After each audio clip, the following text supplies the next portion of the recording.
সূর্যের মনে হয় যে তার থেকে বেশি তেজস্বী আর উজ্জ্বল কেউ নেই, তাই তার এই অহংকার ভঙ্গ করার জন্য মেঘ চলে আসে। তারপর এই মেঘের অহংকার বেড়ে যায় যে তার থেকে বেশি ঘন আর কেউ নেই।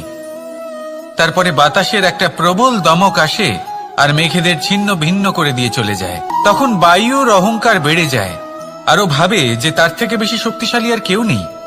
এই দমকা বাতাস যখন বিশাল এক পর্বতের সাথে ধাক্কা খায়, তখন সেই বাতাসের অহংকারও চূর্ণ বিচূর্ণ হয়ে যায়।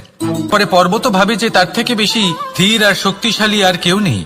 তখন পৃথিবীতে ভূমিকম্প হয় আর সেই বিশাল পর্বত চূর্ণ বিচূর্ণ হয়ে যায়। তারও অহংকার ভেঙে যায়।